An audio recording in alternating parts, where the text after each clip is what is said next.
بسم اللہ الرحمن الرحیم الحمد للہ رب العالمین والصلاة والسلام والتحیۃ والاکرام علی افضل الانبیاء والمرسلین سیدنا و نبینا و شفیع ذنوبنا مولانا ابی القاسم محمد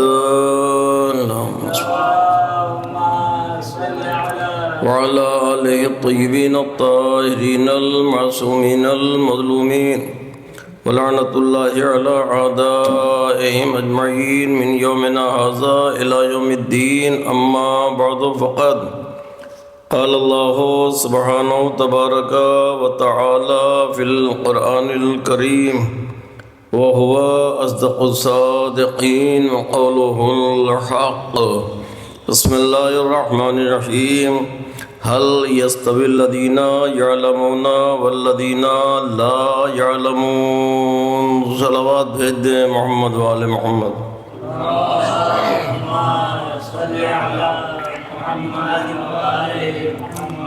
پروردگار عالم سوال کے انداز میں یہ ارشاد فرما رہا ہے کہ کیا وہ لوگ جو صاحبان علم ہیں اور وہ لوگ جو صاحبان علم نہیں ہیں دونوں برابر ہو سکتے ہیں؟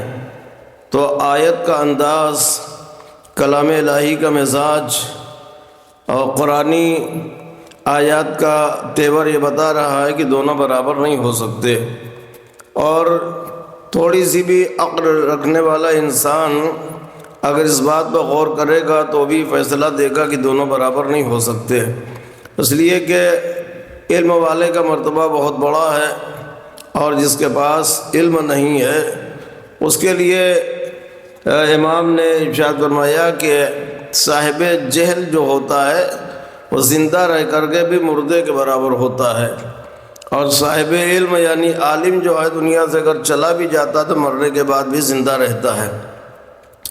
تو یہ علم کا ہماری شریعت میں اور ہمارے دین میں بہت بڑا مقام ہے، اور ایسے بھی اگر آپ دیکھیے تو آج دنیا یہ جو ہے وہ ترقی کی انتہائی منزل پہ ہے۔ یہ جو ترقیاں کی ہیں انسان نے اور دنیا نے وہ علم کی بدولت۔ انسان آج چاند پر کمندیں ڈال رہا ہے، آج مریخ پر سفر کر رہا ہے، ہوا کے دوش پر اڑ رہا ہے، آج طیاروں میں اور جہازوں میں سفر کر رہا ہے، سمندر کی گہرائیوں سے کھنگال کر صدف نکال کے لا رہا ہے، دنیا کے اس گوشے کا انسان اس گوشے کے بیٹھے ہوئے انسان سے گفتگو بھی کر رہا ہے، اس کی تصویر بھی دیکھ رہا ہے۔ یہ ترقیاں کاہے کے لیے؟ علم کے ذریعے سے ہوئی ہیں۔ تو صاحب علم کا بہت بڑا مرتبہ خاص طریقے سے ہماری شریعت میں ہمارے ہاں یہ بات میں نے اس لیے چھیڑی کہ آج میں چاہتا ہوں کہ آپ حضرات کی خدمات میں پانچویں امام کے تھوڑے فضائل بیان کر دوں، اس لیے کہ سنڈے کو یعنی 29 چاند کو اگر رجب کا چاند دکھائی دے گا تو اس دن پہلی رجب کو ہمارے آپ کے پانچویں امام کی ولادت کی تاریخ ہے، اور اگر دوسرے دن ہوگا تو ظاہر ہے کہ دوشنبے کو ہوگی۔ بہرحال تو یعنی رجب کے مہینے کا آغاز ہوتا ہے ہمارے آپ کے پانچویں امام کی ولادت کی تاریخ سے۔ تو میں آپ کی خدمت میں عرض کروں کہ ایک عالم کا مرتبہ کیا ہے۔ ہمارے آپ کے پانچویں امام نے ارشاد فرمایا کہ وہ عالم جس کے علم سے نفع حاصل کیا جائے، فائدہ اٹھایا جائے، وہ 70,000 عابدوں سے بہتر ہے۔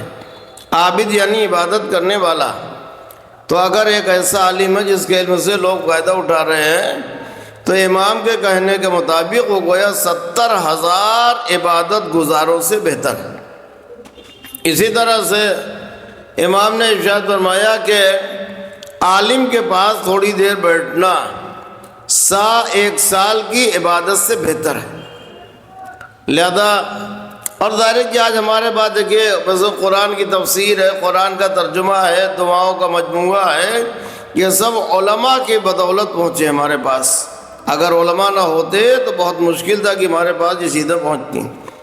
قید خانے میں جیل میں بیٹھ کر کے سگریٹ کی پتیاں نکال کر اس کے کاغذ پر انگلی زخمی کر کے خون سے تاریخ لکھی۔ جی یہ ایسے ہی علماء کا اتنا بڑا مرتبہ نہیں ہے. تو آپ اندازہ لگائیں کہ جب ایک عالم کا اتنا بڑا مرتبہ ہے تو اس کا کتنا بڑا مرتبہ رہا ہوگا جسے قدرت نے باقر العلوم بنا کر کے اس دنیا میں بھیجا.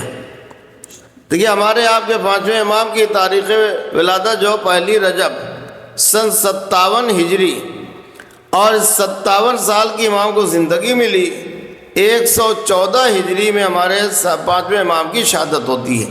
اب ذرا ایک دیکھیے میں آپ کو گویا فلسفہ بتاؤں. ہمارے 5ویں امام جو ہیں امامت کی کڑی میں 5ویں امام، معصوم کی فہرست میں 7ویں معصوم. تو امام کی ولادت جو ہے سن 57 ہجری میں، اسی 5 اور 7 کو آپ جب برابر سے جمع کر دیں گے تو 57 ہو جائے گا.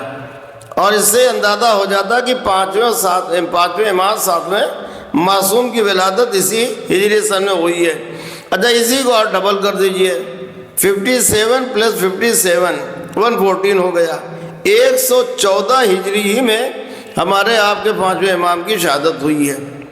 تو یہ دونوں باتیں گویا تو 1 رجب سن 57 ہجری اس بات کی دلیل ہے کہ سن 57 ہجری میں آنے والا 5واں امام ہے، 7واں معصوم ہے.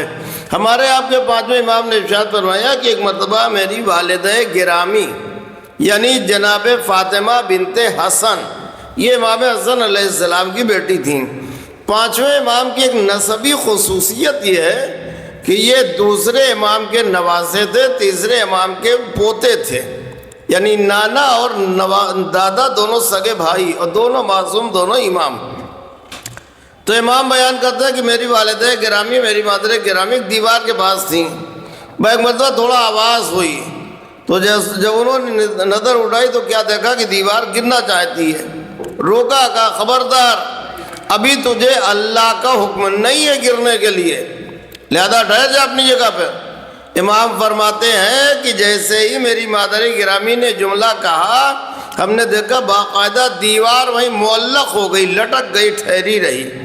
یہاں تک کہ میری مادر گرامی اطمینان کے ساتھ صحت و سلامتی کے ساتھ وہاں سے ہٹ گئیں اور اس کے بعد پھر وہ دیوار گرتی ہے. لہذا شکرانے کے طور پر ہمارے آپ کے 4تھے امام نے باقاعدہ اشرفیاں جو ہے صدقہ نکالی تھیں. اس کا مطلب یہ ہوتا ہے کہ اگر جیسے ہم سفر میں جا رہے تو جاتے وقت صدقہ نکالتے ہیں، لیکن اگر صحت و سلامتی کے ساتھ آ جاتے ہیں تو شکرانے کے طور پر بھی ہمیں واپسی پر بھی صدقہ نکالنا چاہیے. تو یہ ہمارے آپ کے 5ویں امام. آئیے میں آپ کی خدمت میں عرض کروں 5ویں امام کے مدعے. ہمارے 5ویں امام کا نام ہے محمد، رسول اللہ کے نام پر محمد نام ہے.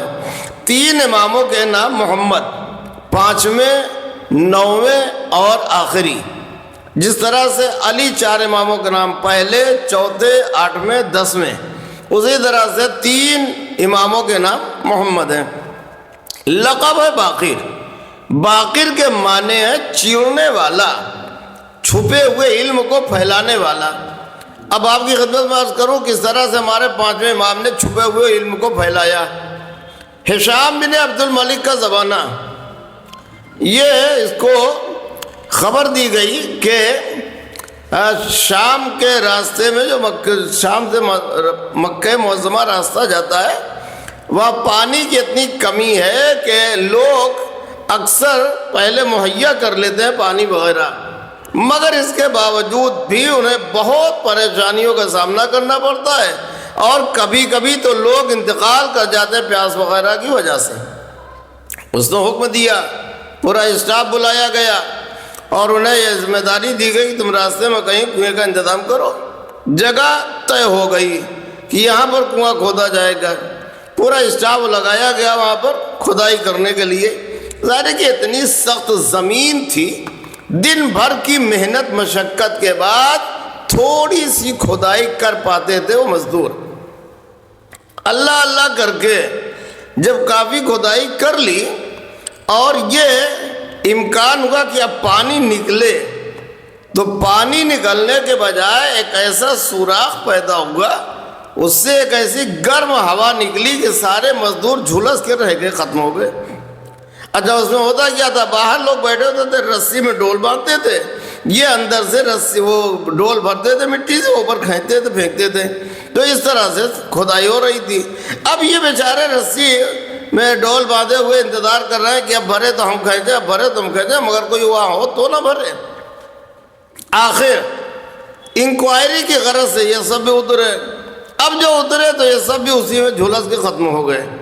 اب بڑی پریشانی ہوئی، کیا کیا جائے؟ تو اتفاق سے ہشام بن عبد الملک آیا تھا حج کرنے کے لیے۔ وہاں اس نے بڑے بڑے عالموں کو جمع کیا۔ جمع کرنے کے بعد پوچھا کہ یہ کیا معاملہ ہے؟ سب اپنا سر پکڑ کے بیٹھ گئے۔ تو سوال یہ پیدا ہوتا ہے، یہ کوئی میتھمیٹک یا ہسٹری وغیرہ کا معاملہ تو تھا نہیں، یہ تو قرآن کا باقاعدہ ایک معاملہ تھا۔ بلایا کہ آخر میں مجبور ہو کر کے ہمارے آپ کے 5ویں امام کو بلایا گیا۔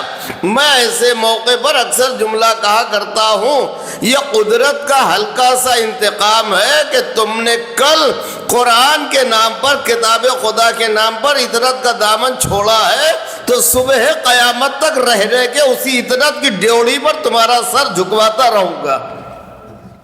مجبور ہو کر کے حکومت نے جھکایا سر۔ بلایا گیا امام کو، تو امام جب تشریف لائے پوچھا کیا معاملہ ہے، کیسا معاملہ؟ امام نے جائزہ لیا، جائزہ لینے کے بعد بتایا یہ ایسی جگہ ہے جہاں ایک قوم تھی، قوم احقاف، اس پر عذاب نازل ہوا تھا۔ عذاب کیا آیا تھا؟ قوم عقیم پر جو وہ ایک گرم ہوا، شعلہ خیز ریح عقیم اس کا نام تھا، باقاعدہ پانی کے بجائے شعلے برس رہے تھے، پوری قوم جھلس کے ختم ہو گئی تھی۔ کہا یہ وہی جگہ ہے جہاں یہ کنواں کھودا جا رہا ہے، لہذا سب جھلس کے ختم ہو جا رہے ہیں۔ دوسری جگہ دوسرا کنواں کھودا جائے، کوئی پریشانی نہیں ہوگی، بہترین میٹھا ٹھنڈا پانی نکل آئے گا۔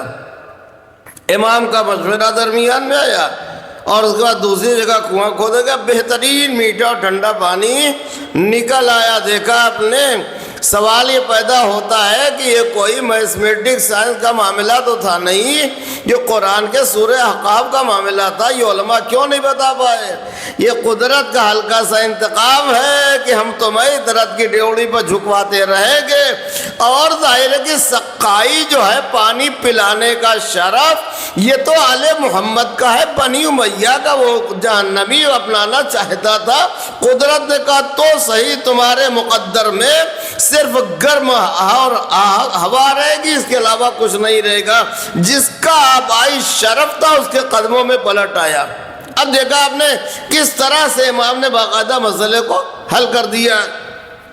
اور آگے بڑھئے، جب اس نے ہشام بن عبد الملک نے 5ویں امام کو اپنے دربار میں بلایا شام میں، تو چھوٹے امام بھی ساتھ میں تھے۔ امام کو کئی دن تک باہر روکا گیا، اور روکا کیوں گیا؟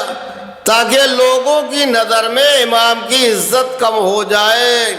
مگر اس احمق کو کون سمجھائے کہ عزتوں کا دینے والا وہ ہے، وہ جسے عزت عطا کرے پوری دنیا مل کر کے بھی اسے ذلیل نہیں کر سکتی ہے۔ روکا گیا۔ اس کے بعد 3 دن کے بعد امام کا داخلہ ہوتا ہے کہاں؟ دربار میں۔ ہو کیا رہا تھا؟ اس وقت باقاعدہ تیر اندازی کی جا رہی تھی، لوگ جو تیر لگا رہے تھے ایک دوسرے نشانے پر۔ تو امام داخل ہوئے، وہ کہتا ہے بادشاہ ہشام بن عبد الملک کہ بسم اللہ آپ ادھر تیر اندازی کیجئے۔ تو امام نے کہا اس ضعیفی میں مجھے زحمت نہ دے۔ امام نے یہ نہیں کہا کہ میں نہیں کر سکتا، کیا کہا؟ ضعیفی میں مجھے زحمت نہ دے۔ وہ یہ سمجھ رہا تھا یہ آل محمد مصلی تک زندگی گزارنے والے، انہیں کیا علم ہوگا، کیا ہنر ہوگا۔ اصرار کیا، بہت پریشر ڈالا، کہا نہیں آپ بھی کیجئے۔ جب بہت اس کا اصرار بڑھا تو امام نے آگے بڑھ کر کے تیر لیا اور کمان اٹھائی، چلہ کمان پہ تیر لگایا۔ اس کے بعد پہلا تیر جو امام نے رہا کیا تو ٹھیک نشانے پر لگا، دوسرا تیر رہا کیا تو پہلے تیر پر لگا، تیسرا تیر دوسرے پہ لگا، چوتھا تیسرے پہ لگا، پانچواں چوتھے پہ لگا، چھٹا پانچویں پہ لگا، ساتواں چھٹے پہ لگا، آٹھواں جو ہے ساتویں پہ لگا، نوواں آٹھویں پہ لگا۔ 9 تیروں کا باقاعدہ ایک تسلسل ہو گیا، سلسلہ ہو گیا۔ وہاں پہ دیکھ کے حواس باختہ ہو گیا۔ کہا یہ ہنر آپ نے کہاں سے سیکھا ہے؟ امام نے فرمایا ہمارے پاس جو بھی کمالات ہیں خدا کے دیے ہوئے ہیں، دنیا کے حاصل کیے ہوئے نہیں ہیں۔ ہم نے ایک مرتبہ یا تو بچپن میں تیر اندازی کی تھی یا آج ضعیفی میں تیرے دربار میں کر رہا ہوں، مگر دیکھ کمالات میں کوئی فرق نہیں ہے۔ امام نے اسی طرح تیر اندازی کر کے بتایا کہ دنیا کے بڑھاپے بچپنے میں فرق ہوتا ہے، امامت کے بڑھاپے بچپنے میں کوئی فرق نہیں ہوتا۔ اتنا یقین آئے تو دیکھ لیجئے، ہمارے آپ کے مولا علی بچپن میں کلے اجدر چیرا، ابو جہل کی گردن ٹیڑھی بنائی، اور اس کے بعد 11 برس کے سن میں جو تصدیق رسالت کی، پھر 23-24 سال کی بھرپور جوانی میں خیبر و خندق فتح کیا، اس کے بعد 61-62 سال کی ضعیفی میں باقاعدہ جمل و صفین و نہروان کی جنگیں جیتی۔ وہ دنیا کے پہلوان ہوتے ہیں، بچپن میں مجبور، ضعیفی میں معذور، جوانی میں اپنی طاقت دکھاتے ہیں۔ مگر یہ ابو طالب کا وہ لال جسے اشجع الناس کہا جاتا ہے، جو بچپن میں کلے اجدر چیرتا ہے، جوانی میں خیبر اگاڑتا ہے، ضعیفی میں جمل و صفین کی جنگیں فتح کرتا، کوئی فرق نہیں ہے۔ تو امامت کے بچپنے اور ضعیفی میں کوئی فرق نہیں ہوا کرتا ہے۔ عزیزان گرامی، آئیے میں آپ کی خدمت عرض کرتا ہوں ایک امام کا معجزہ۔ آج جو ہمیں یہ مودت اہل بیت جیسا انمول ہیرا بغیر کسی زحمت کے مل گیا، اس کی قدر نہیں ہمیں احساس نہیں ہو رہا ہے۔ آئیے میں آپ کی خدمت میں عرض کر رہا ہوں یہ کیا چیز ہے، ہمیں کتنی آسانی سے مل گیا۔ اب آپ کی خدمت کیجئے، ان کے قدموں کے دھون کو نصیب سمجھیے۔ اگر دنیا سے چلے گئے ہوں تو ان کی مغفرت کی دعائیں کیجئے، ان کے واجبات ادا کیجئے، مستحبات کیجئے ان کے لیے۔ جی امام، ہمارے 5ویں امام، یہ مدینے میں رہتے تھے، شام کا رہنے والا، امام کے آتا جاتا تھا، امام کا دشمن تھا۔ ہاں، کہتا ہے امام سے کہ مجھے نہیں معلوم کہ مجھ سے بڑا آپ کا کوئی دشمن ہوگا۔ پھر سوال پیدا ہوتا ہے یہاں کیوں آتا ہے امام کے پاس؟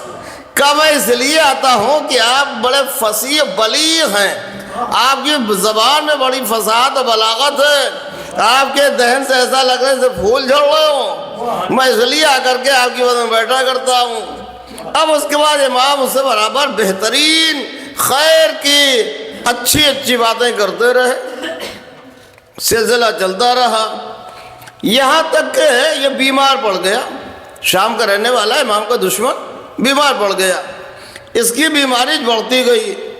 ایک دن آدھی رات کے وقت اپنے ولی کو بولے، اس کے بعد جو اس کا ولی تھا وارث صاحب سے بلایا، کہا بھائی دیکھو ایسا ایسا معاملہ ہے، جب میں مر جاؤں تو جلدی نہیں کرنا، جا کے فرزند رسول کو اطلاع دینا اور کہنا کہ اس نے وصیت کی ہے نماز جنازہ کی زحمت آپ فرمائیں۔ دشمن ہے مگر نماز جنازہ کی آرزو تمنا لے کے جا رہا ہے دنیا سے۔ اور یاد رکھیے گا، ہمارے یہاں تو الحمدللہ اللہ کا شکر، میں ایک روایت میں پڑھی 8ویں امام کے لیے، امام فرماتے ہیں ہمارا چاہنے والا چاہے مشرق میں مرے یا مغرب میں، ہم اہل بیت اس کے جنازے میں شریک ہوتے ہیں۔ ہمیں یہ چاہیے کہ ہم اپنے کردار کو اتنا بلند کر لیں کہ امام آتے ہوئے فخر محسوس کریں، شرم محسوس نہ کریں۔ جی تو اب یہ کہہ رہا کہ کہیے گا کہ نماز جنازہ کی زحمت آپ فرمائیں، اس نے وصیت کی ہے۔ اب زاویہ لیجیے انتقال کر کے مر گیا، چلا گیا دنیا سے۔ صبح کو اس کا وارث مسجد میں پہنچا، امام نماز میں عبادت میں مشغول ہے، جب امام فارغ ہوئے ہیں تو آگے بڑھا، آگے بڑھ کے کہتا ہے کہ فلاں شامی مر گیا، انتقال کر گیا، اور اس نے جاتے جاتے وصیت کی ہے کہ امام کو اطلاع دے دینا اور ذرا ہماری طرف سے گزارش کر دینا کہ نماز جنازہ پڑھا دیں۔ امام نے کہا اچھا ٹھہرو، اٹھے 2 رکعت الگ سے نماز حاجت پڑھی، اس کے بعد یوں ہاتھوں کو اٹھایا، جب تک خدا نے چاہا خدا سے گفتگو کرتے رہے، سر سجدہ شکر میں رکھا، اور اس کے بعد اٹھایا، کہا تم لوگ اس کے دفن و کفن میں جلدی نہ کرو، اس لیے کہ شام کا علاقہ بہت سرد ہے، ٹھنڈا ہے، حجاز کا علاقہ بہت گرم ہے، وہ گرمی سے پریشان ہو گیا ہے۔ آئے امام اس کے گھر میں داخل ہوئے، شامی کو اس نے جواب دیا لبیک یبنا رسول اللہ، فرزند رسول میں حاضر ہوں، لبیک کہہ رہا، جیسے آج ہمارے آقا ہے لبیک یا حسین، اے حسین ہم حاضر ہیں، تو اس طرح اس نے کہا لبیک یا یبنا رسول اللہ میں حاضر ہوں۔ اسے اٹھا کے بٹھایا گیا، امام نے تکیہ رکھوایا سہارے کے لیے، ٹیک کے لیے، اس کے بعد ستو غذا ہوتی ہے اس کا شربت بنوایا، اسے پلایا، اور اس کے بعد لوگوں سے کہا کہ تم ٹھنڈے کھانے پانی سے اس کے شکم کو، اس کے سینے کو ٹھنڈا کرو۔ یہ کہہ کے امام چلے گئے۔ اے لیجیے تھوڑی دیر میں بالکل صحت مند ہو گیا۔ یہ امام کا معاملہ ہے، سمجھیے، صحت مند ہو گیا صاحب، چلتا پھرتا بالکل ہٹا کٹا۔ اب اس کے بعد امام کیا گیا کہا میں آپ سے تنہائی میں کچھ گفتگو کرنا چاہتا ہوں۔ امام نے کہا ٹھیک ہے، کیا کہنا چاہتا ہے؟ کہتا ہے کہ میں گواہی دیتا ہوں اللہ کی ساری مخلوق پر آپ اللہ کی حجت ہیں، آپ وہ دروازہ ہے کہ اس میں داخل ہونا چاہیے، جو آپ کو چھوڑ کر کے کسی اور کو مانے وہ گھاٹے میں ہے۔ یہ مرنے کے بعد ہمارے کہتے ہیں دیسی زبان میں جب سیدھی انگلی سے گھی نہیں نکلتا تو ٹیڑھی کرنی پڑتی ہے۔ زندگی میں نہیں مانا تو مرنے کے بعد جب موت دیکھ لی، ملک الموت کو دیکھ لیا اور امام کا اختیار دیکھ لیا تو باقاعدہ امامت کا قصیدہ پڑھ لیا۔ امام نے پوچھا کیا دیکھا تو نے؟ کہا میری روح قبض کر کے ملک الموت لے کے چلا کہ ایک مرتبہ کسی نے آواز دی، کہا اس شامی کی روح کو اس کے جسم میں واپس کر دے۔ کیوں؟ کہا اس لیے کہ امام محمد باقر نے اس کے لیے دعا کی ہے خدا سے، لہذا میری روح میرے جسم میں واپس کر دی گئی، میں زندہ ہو گیا۔ اب سمجھے آپ، یہ ہے ہمارے آپ کے پانچویں امام عزیزان گرامی۔ اسی کرم نوازی، ذرہ نوازی، غلام نوازی کو دیکھ کر کے ہم نے بھی محبت کا دم بھرا ہے۔ ہمیں یقین ہے ہم اپنی غفلت کی بنا پر انہیں بھول جائے تو بھول جائے، یہ نہ بھولتے ہیں نہ بھولے ہیں، نہ بھولتے ہیں نہ بھولیں گے۔ عزیزان گرامی ہمیں یقین ہے جب ان کا دامن ہاتھ میں آ گیا، جنت اپنی ہے، کوثر اپنا ہے، سلسبیل اپنی ہے، تسنیم اپنی ہے، حور و غلمان کا جھرمٹ اپنا ہے، توبہ کا جھومتا ہوا سایہ اپنا ہے۔ حد یہ ہے کہ جب ان کا دامن ہاتھ میں آ گیا تو ساری جنت پہ گویا ہمارا قبضہ ہو گیا۔ ایک صلوات بھیجنے محمد والے محمد۔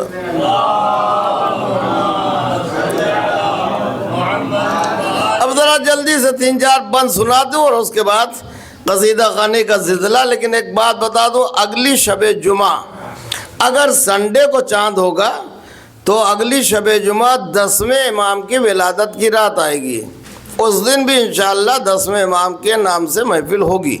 اور اگر دوشنبے کو منڈے کو چاند ہوگا تو تیسرا چاند ہوگا، چوتھے کی رات ہوگی، اور تیسرے چاند کو 10ویں امام کی شہادت ہے، لہذا اس مناسبت سے مجلس ہوگی۔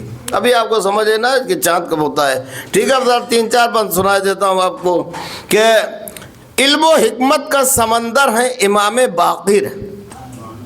اچھا، ہمارے مصیبت کیا ہے کہ مولا علی کے اگر قصیدے اور اشعار پڑھا جائے، مولا عباس پڑھا جائے، واہ سبحان اللہ، لوگ کھڑے ہو جاتے ہیں۔ اس کے علاوہ صاحب رسول اللہ کے پڑھیے اور دوسرے ائمہ معصومین کے پڑھیے، چپ چاپ لوگ آسانی کے ساتھ سن لیتے ہیں۔ علم و حکمت کا سمندر ہے امام، یہ پہلا ہی مصرع سمجھیے، علم و حکمت کا سمندر ہے امام باقر، جہل کے حلق پہ خنجر ہے امام باقر، جہل کے حلق پہ خنجر ہے امام باقر، جہل کے حلق پہ خنجر ہے امام باقر، دین کا قلب منور ہے امام باقر، دین کا قلب منور ہے امام باقر، فضل معبود کا وہ در ہے امام باقر کہ جہاں خلد کا پروانہ بٹا کرتا ہے، کہ جہاں خلد کا پروانہ بٹا کرتا ہے، اور دامن جہاں ہر ایک کا بھرا کرتا ہے، اور دامن یہاں ہر ایک کا بھرا کرتا ہے، جھولی ہر ایک کی اس در پہ بھرا کرتی ہے، جھولی ہر ایک کی اس در پہ برا کرتی ہے بھیک ہر روز ہر ایک وقت